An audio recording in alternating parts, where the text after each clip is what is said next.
31 डिसेंबरची रात्र असल्या कारणाने मुंबई पोलिसांचा मोठा बंदोबस्त हा संपूर्ण मुंबईमध्ये दिसून आला। दादरमधील सेना भवन परिसरामध्ये मुंबई पोलिसांचा मोठा बंदोबस्त दिसून आला। सुमारे 25 ते 30 पोलीस हे दादर सेना चौकामध्ये तैनात होते आणि गाड्यांची चौकशी होत होती। ड्रिंक अँड ड्राइव्ह मध्ये आढळल्यास कारवाई सुद्धा होताना दिसून आली आहे।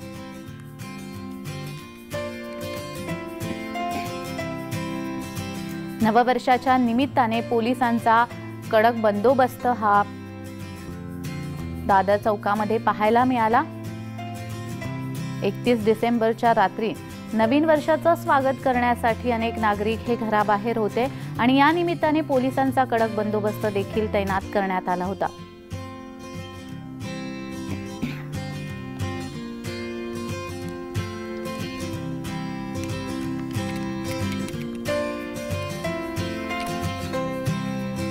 दादरमध्ये सुमारे 25 ते 30 पोलीस हे तैनात होते।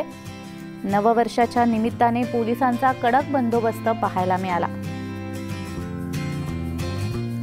याचाच आढावा घेतलेला आहे आमचे प्रतिनिधी शुभम उमाळे यांनी। पाहूया।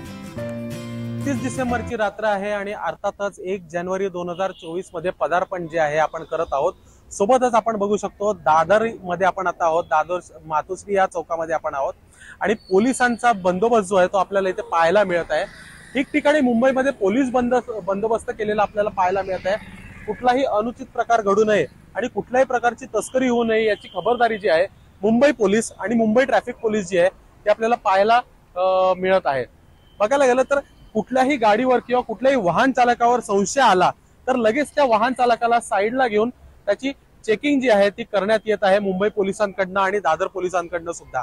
मुंबईमध्ये आज अनेक ठिकाणी 31 डिसेंबरची रात्र आहे, त्यामुळे मोठ्या प्रमाणामध्ये बंदोबस्त आपल्याला केलेला पाहायला मिळत आहे आणि सोबतच चेकिंग सुद्धा आपल्याला आपण बघू शकतो। आता सुद्धा एका गाडीला थांबवण्यात आलेलं आहे इकडे या ठिकाणी आणि जी ती प्रोसेस आहे ती प्रोसेस नुसार जे आहेत पोलीस चालत आहेत। लायसन्स तुमच्याकडे असलं पाहिजे आणि सोबतच ड्रिंक अँड ड्राइव्ह मध्ये तुम्ही असाल तर त्यासाठी वेगळा फाईन जो आहे तो आकारण्यात आलेला आहे। महाराष्ट्रातील आणि मुंबईतील नागरिक जे आहेत 31च्या धुंदीत आहेत आणि सोबतच पोलिसांवर कुठेतरी बंदोबस्ताचा तणाव आपल्याला पाहायला मिळत आहे। एकूणच बघायला गेलं तर पोलीस सुद्धा आपलेच बांधव आहेत, आपलेच मित्र आहेत आणि आपण त्यांना सहकार्य करायला हवं असं जय महाराष्ट्राचं सुद्धा म्हणणं आहे। मी शुभम उमाळे, जय महाराष्ट्र न्यूज, दादर।